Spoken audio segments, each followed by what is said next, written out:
Okay, Sammy, or whatever your name is, call you Sammy. Let me get this, let's talk about your golf swing. Let me get this thing out of the way. I just made a video explaining this little putting gadget thing I have. I've sent it to a few tour pros and instructors, and I'd rather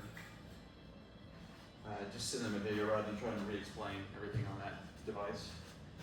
Where should I stay on? Right here is probably pretty good. Okay, what do I want to talk about? So, different things you're doing. Oh, am I going to hit my black screen? Hope not. Yeah, we're okay.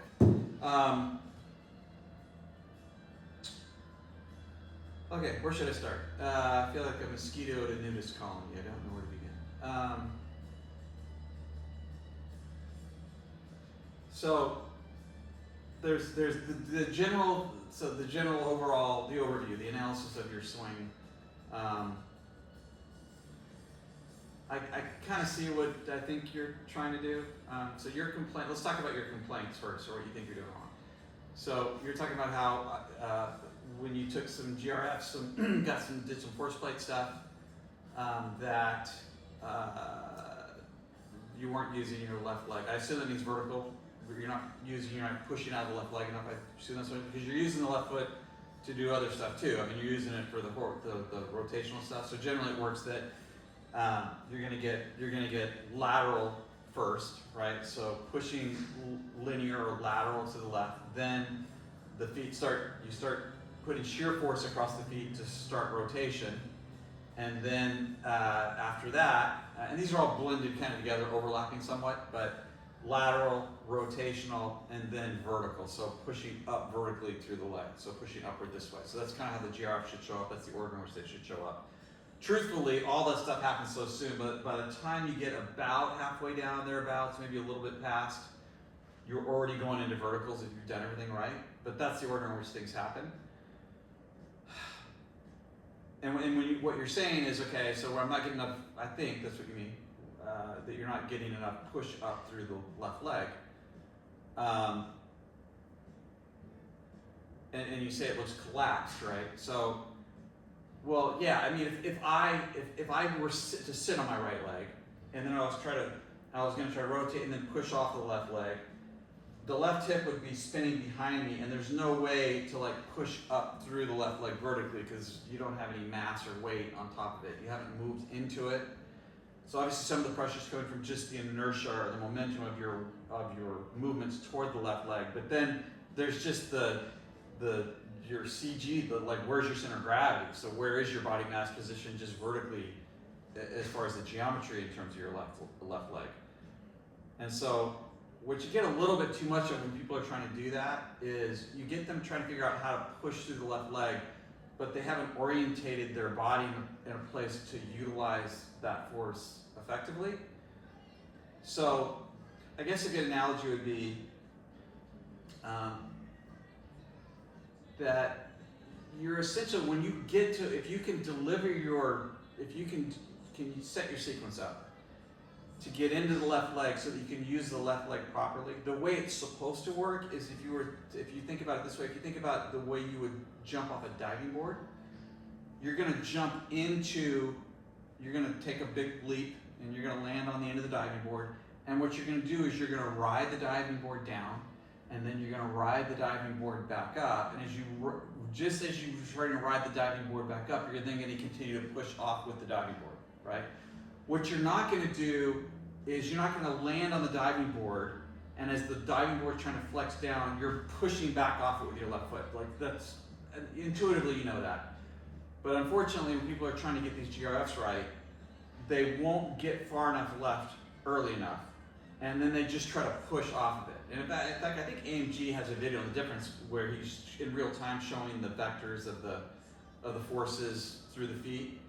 And he goes like this, and it goes up and then comes back down again on the left side. It peaks and comes back off. Whereas then he just sits there and just leans against the left leg, and then it spikes, right? So that's just because he's moving his mass on top of the left leg, so the force is more downward into the ground, and the ground's pushing back the same amount, GRFs, ground reaction forces. But essentially, you have to get far enough left so that then you're essentially loading the leg up like a springboard, right? So if I sink into the left leg and have a lot of knee flex, and I just sit, push down in the middle of my foot, that's essentially what you're trying to do to then be in a position to push up out of the leg properly. Now, one of the things that's really difficult for people to realize is that because we have our feet angled out some amount, especially the left leg, the left foot is usually flared more, right? Because you're trying to open up exit rotation in the swing. When you trigger a rotational mode of the golf swing, you want that left foot flared some amount, because when you flare the foot, it's not about the foot. When you flare the foot, you're rotating the entire leg, right? So what that does is that gives you a larger range of motion when you're trying to rotate that left hip out of the shot. Here's the problem. If you have, let's say this club is your left leg. Well, if I rotate the foot to the left, I'm rotating the entire leg.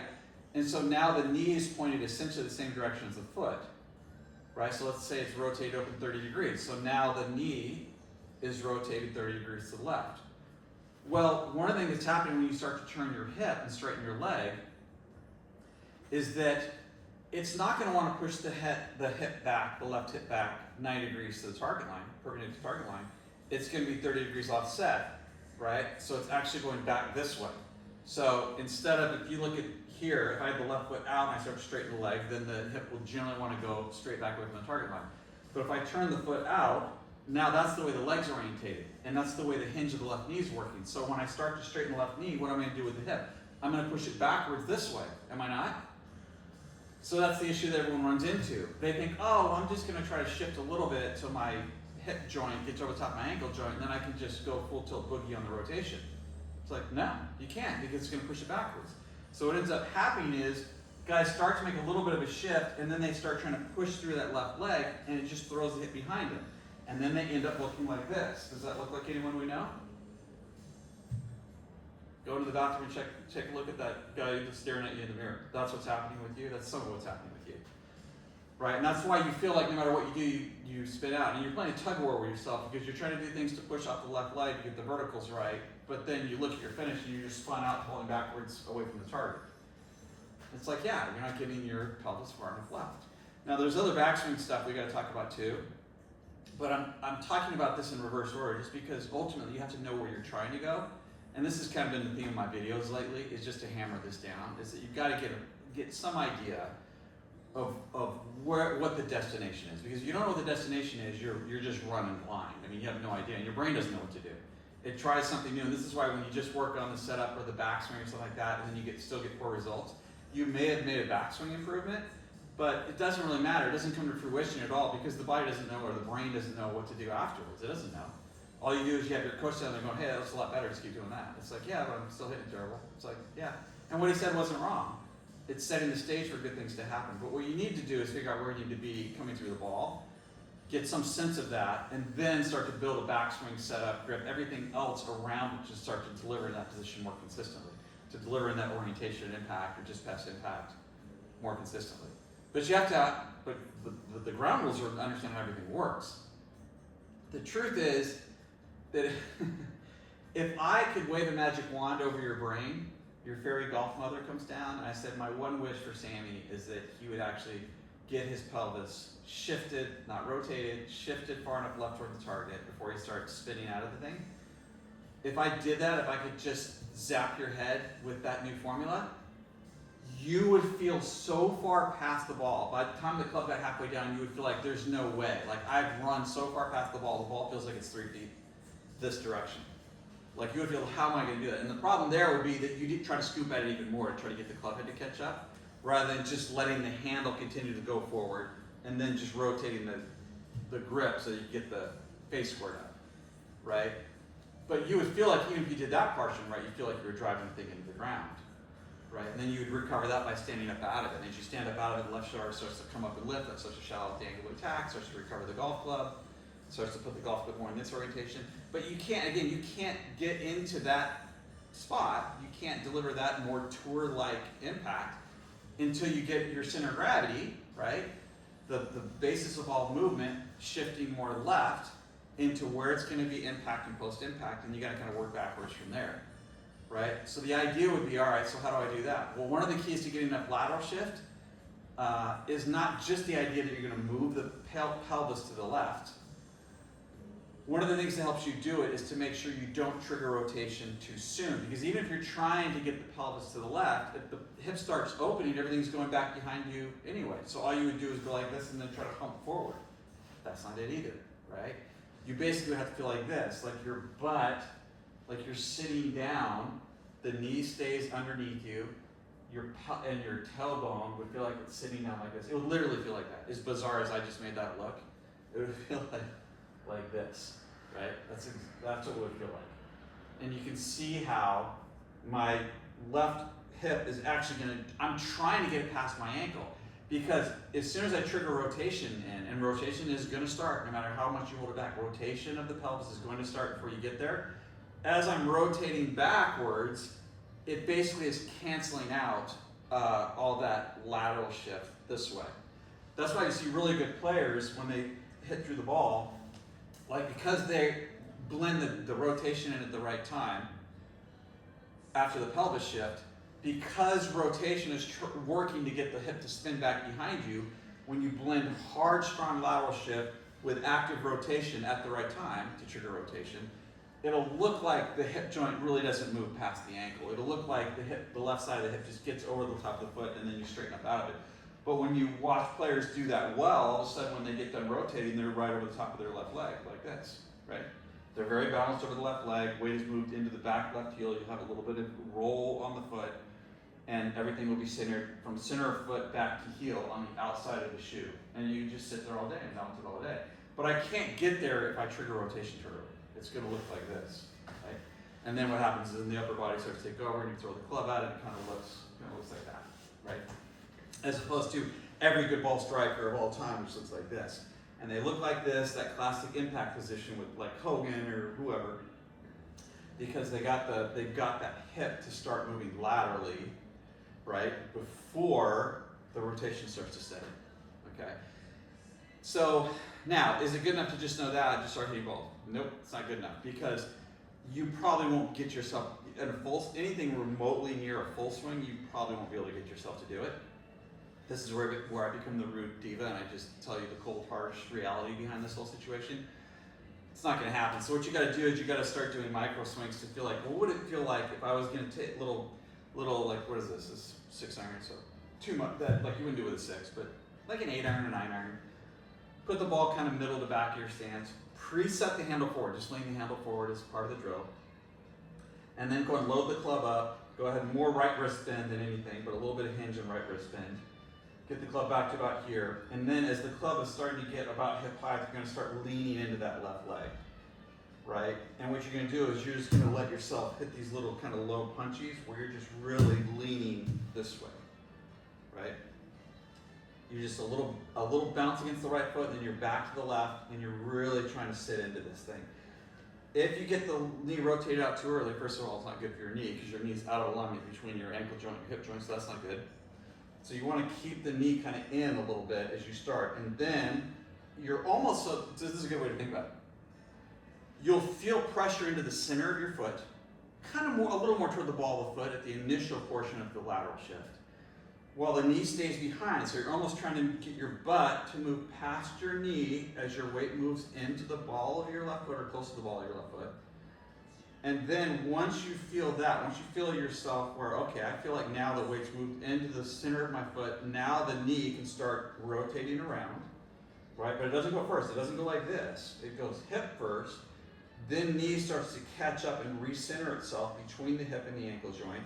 And then here it's already starting to then straighten up. And what you'll be able to do is you'll be able to push through the left foot, but still feel like you have weight on the left foot. Now, the other thing that happens is that, again, like a racing tire, when there's pressure on your left foot, when you're able to lean on top of your left foot and put more pressure into it now, you get more GRFs, right? That's where the real spiky high GRFs that are maintained through impact come from, is you're on top of it and you're starting to rotate up out of it, as your hip's starting to work back around you, because it's gone this way, but it's already started to make a left turn, and then your pelvis is going to straighten up over the top of your left foot like that, right? And you can really explode up doing that, and the reason you can do that, and your foot's not going to spin out, is because you have weight on top of it. So there's friction due to the weight, so you can put more shear force on the foot and it doesn't slip out. Obviously, you don't have weight over the left foot, and you try to spin, the foot's gonna, if you try to rotate your body too soon, the foot is going to spin too much. I think you can see my feet. Can you see my feet? Yeah, it looks like this, right? The funny thing is you'll get people that go like this. They rotate their pelvis too soon, then stall, then snap at it with their hands, and then kind of push their pelvis through kind of fake finish and go, I'm sliding too much. I gotta turn harder because I'm sliding. And they think they're sliding because down the line they can't get their impact to see two butt cheeks. Instead they think, well, the pros are like this through impact and have their hips wide open. And I go like this, and then I'm sliding and I'm stalling, so I need to turn faster sooner. It's like, no, the reason you can't continue to turn later is because you turn your pelvis too soon. You turn your tailbone behind you too soon. And when you turn too soon, your brain knows I gotta get the club to the ball, pitch the club out, now I gotta start going down with the arms to get to the ball, so I have to stall the rotation. They get stuck on the right foot and they hump through it and they go, yeah, I'm just sliding my pelvis, I'm not rotating like I need to. So the next move they make is they try to rotate it, and they rotate a little bit more, and the club goes more out, and they skank the thing, and they go, well, gosh, it's so hard for me to get the club to come from the inside and rotate. Like the pros get the club coming from the inside, and they drop it in the slot, and they have really active hip rotation. It's like, no, if the pros are doing what you're doing, they couldn't do it either, because just the geometry of the anatomy, the way it works, pressure on the feet, mechanically it doesn't work that way. Right? So you've got to hit little shots like this where you feel like, okay, I'm going to really like lean into my left foot and stay there and then push through my left foot, and you'll feel like you're going to fall over. And I wouldn't even mind if you did. Like you put the ball back and you go like this and you step through it a little bit. I don't mind.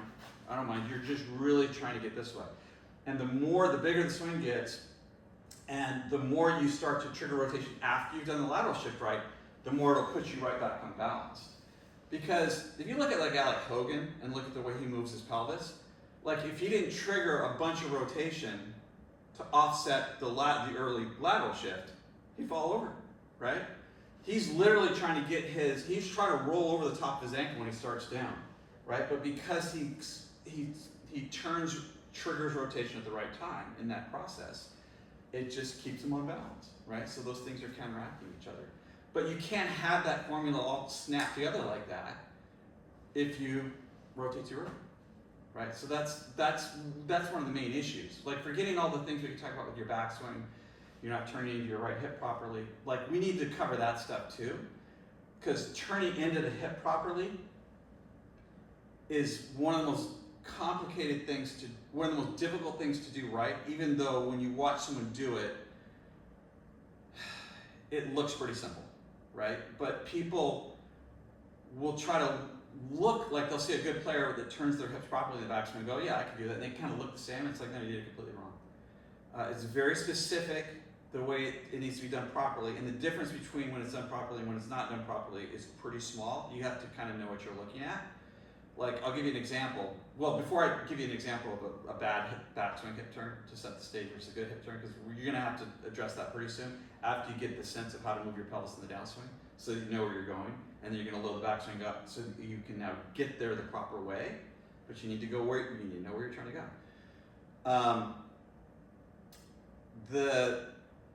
The moral of the story always, and I beat everyone, I beat this like a dead horse, is that if you rotate first and then try to shift, it's going to be a disaster. It has to be a basis of we're stepping on the right foot, we're stepping on the left foot. Again, like any other sport is played, we're stepping on top of the right foot, we're stepping on the left foot. And then as you start the sway of the pelvis, and you can see there's some abduction, adduction taking place, and you've seen some of my other videos, you know what I'm talking about here, is that the pelvis is moving this way. Now, if the pelvis starts moving laterally first, the rotation can start like literally just an instant afterwards, right? But it can't be hip falls behind me, then I push. No. And that's a little bit of what you've got going here. Like your head moves to the right like you're trying to load up the leg, but what you actually end up doing is you end up doing this. This is why I told you to look at like under your right heel, because from this view, the pelvis is moving out this way. So you can see how my right heel comes up. I'm exaggerating this, obviously. You don't look quite this goofy, but this is what's happening. Your pelvis is going this way. So you kind of move to the right, and then your pelvis humps toward the ball of your right foot, the heel comes off the ground. Now you've got all the weight too far this way. And then you recenter with your lower back, like your lumbar spine is what's recentering your head, right? When what it should look like is, it should look like abduction, adduction, slight shift of the pelvis, then you can start rotating. And your sternum and your belly button should look like they kind of stay on top of each other for that first initial move. You're not going to lean to the right too much, you're not going to slide your pelvis out from under you. Those things are moving to the right slightly, and it's only that much, it's not very much, but the belly button, as you move into lateral sway, and the hips slide to the right, the belly button's moving to the right, and the sternum's moving to the right, and they're staying essentially on top of each other, so they're moving the right the same amount, and then you're going to start rotating, right? So here's what you're doing, is basically, it's basically, you start to go to the right, but you're going to the right by the pelvis starting to rotate and push out and hump, right? So it looks like this, as opposed to this. So you should feel like your chest is almost like pushing into your leg, like belly button and sternum kind of pushing into the leg as the right hip feels like it's being pushed back diagonally into the, like there's a box right here, back into this corner.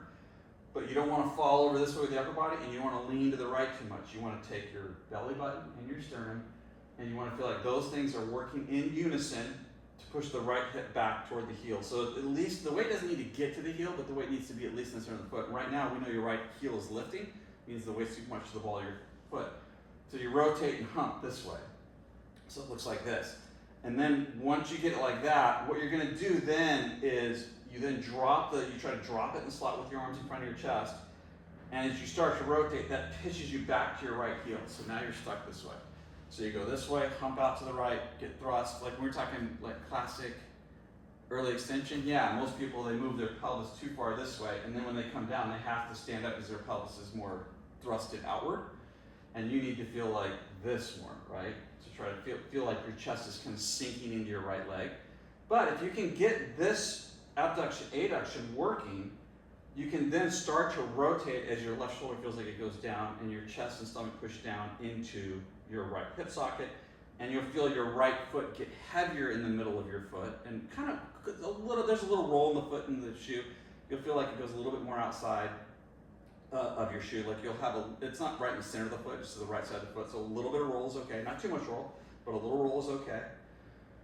And then you should feel almost like you're pushing down harder until you run out of range of motion. And then from there, right, you're going to start pushing back away from it. And you're going to start pushing the pelvis back to the left. And that's when we're talking about getting back to the left with enough lateral sway or enough lateral shift. So the moral of the story is enough sway to the right, enough sway to the left. And then your tailbone's going to feel like it goes back, right, as you make the backswing. And then from there, you're going to feel like this, right? So it's this way. And then your butt is trying to push toward your foot without the knee rotating or spinning out like that. So that's kind of what you're going to start doing with your pelvis sway. Now, but you're not going to be able to, you're going to get to, even if we get you like perfect in the backswing, you're like, then what? What your brain's going to do is try to deliver the same orientation with the club, so it's not going to let you get to the left. So you have to have already kind of figured out what's going to happen after you load up after you load your torso into your right leg the right way and turn your hip in the backswing the right way.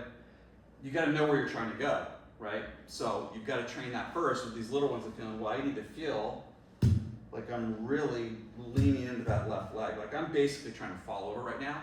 And as I feel like I'm about to fall over, as I push out of the leg, it keeps me back on balance, right? The only way to do this and to make sure that you allow yourself to get proper orientations and to take away the ability for the motor pattern to try to release the club too early at the bottom, you have to feel like not only are you leaning your left leg for these little shots, but you've got the handle forward, you're hitting little low punchies. You've got to hit these little low micro shots with the handle forward while you're moving into your left foot. This is not stack and tilt. This is you push into your right foot and then push back into your left foot. Feel like you're about to fall over. Handle stays forward. You're trying to hit the ball as low as you can make it go without taking like a super deep divot. Like you don't want to slam into the mat, but you want to have the handle forward and feel like you're driving the handle forward to keep the dynamic lofting off the club as you're leaning your left foot, and then you're going to push out of the left foot. So you're hitting these little pitch shots. And then what will happen is then you got to learn how to get into your right hip better and then go back to the same place. As you make the swing bigger, because that's what's going to happen as you get this hip turn right, we're trying to make your swing more normal size, and we're trying to give you now a springboard to bounce off of from the right side this springboard in the right foot, lateral shift to the left foot, you set the new springboard on the left, then you can push up out of it. Then you'll start to get better verticals with your left leg. And then we need to talk about some about your wrist alignments and some of the things you're doing with your arms to match up the arm swing with the pivot. Because remember, ultimately, for you to start hitting the ball well, we need to get that transition set up with your arm swing and your pivot so that you can deliver good numbers to the ball and snap all this stuff together. Ultimately, your ball striking is going to be changing your pivot and then changing your arm swing. Because remember, the rule is that what people are doing is they've got not a great arm swing, not a great pivot. They've mixed them together in some strange brew to deliver some semi-functional impact.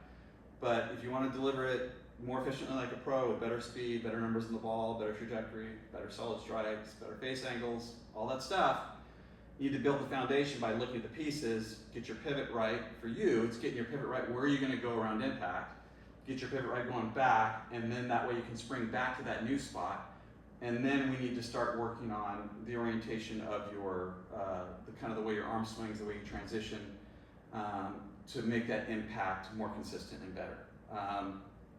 So that's kind of what we laid out. I'm not going to do a bunch of videos though. Like I just wanted to get you kind of started off in the right direction, and then continue to see Tyson or whatever. I mean, Tyson, again, he didn't tell me much about him, just a couple little things, and I'm not sure I approached it quite the same way. But the guys, I'm sure the guy's good. But that's the way I would start to lay out at least the beginning of your journey, and then like it's in yours and God's hands after that. But that's a big portion of the overview of how you get started to get this stuff squared away. Two last little things. If you have enough pelvic sway mixed in with your rotation and it's happening at the right time, you should feel a really good sense of balance when you go back. You should feel a really good sense of balance as you fall into the left and are pushing back out of it. You should feel real stable on your feet and be able to control the roll of your feet if you have your pelvis and your upper body transitioning correctly with the right amount of blend of rotation and lateral shift. If it doesn't, if your feet are all over the place, rotating, spinning a ton, something upstairs is not working really well. And the other thing let me show you is like what the difference between a good backswing hip turn looks like versus a bad one. So let me give you the butt view, which is always the most requested view. Is when this tailbone view is something that really tells you a lot about what's happening with the pelvis, right? So you can see the abduction, adduction, you can see the lateral shift, there's the rotation. The mistake that most people make all the YouTube coaches tend to get the pelvis spinning too early and too level. And if you look at good players, it looks more like this, right? So it goes this way before it rotates. Now let me show you the difference though between a good one and a bad one, all right? There's a bad one. There's a bad one. It doesn't look that bad, but it's bad. It's rotation, and then you can either hump to the right or just stay and get loaded up in your left foot, and then you're gonna spring back off it again too soon. You need to get everything, like the idea, kind of an old school idea, which I'm sure a lot of teachers would think, oh, that's outdated. The idea, but it's not. The idea of basically feeling like you have a post on the right and you're gonna like load into that post and wind around that post, and then you're gonna change posts and then rotate around that post. That's a good way to think about it. That's what's happening, because your leg, you got 2 hip sockets, you got 2 feet, you got GRFs happening to 2 feet, so you gotta utilize both connections to the ground at the highest efficiency as possible to utilize not only consistency, good sequence of motion, but generally power and speed as well, right? So what you're trying to do is you're trying to load into that right leg, right? You're trying to get it to go this way first, and then it starts turning. We don't turn immediately. We get a little bit of that happening before we turn. So here's a bad one. Here's an over shifted with your pelvis going out to the right, but the upper body rotating too early, getting into hump mode, right? As opposed to your chest sinking into the right leg with the hip going back. That would be a little bit more of what you're doing. And then early spin from the top. But here's one that looks pretty good on YouTube, which is this one, but this is not right. This one is not correct. This one is basically, I'm just basically taking my angles and I'm just pushing my butt to the left and my chest is falling to the right and my pelvis is way too level. And they go, well, get your shoulders deeper. Well, no, your pelvis is too flat. That's why. So get the pelvis correct inclination, pelvic tilt correct, and then it makes the shoulder tilt more correct with less side bend. Okay? So here's a bad one that looks pretty good on YouTube. Here's a YouTube picture. Here's a good one. Okay, they're not that different, all right? So look at the tailbone, Okay, wrong, correct. Wrong, pelvis out from under me, chest falling to the right, me turning against my right leg. Too much, here's the correct amount. This is correct. This is correct, moving into the downswing. This is correct, moving into the downswing. This is correct, always, or by the time the club gets halfway back, already pushing back the other way. But I can't push back the other way unless I get there first. So I gotta get into the right foot, start to twist up against the post, and then have the post push back to the other post. Right, so correct, correct and push, correct and push.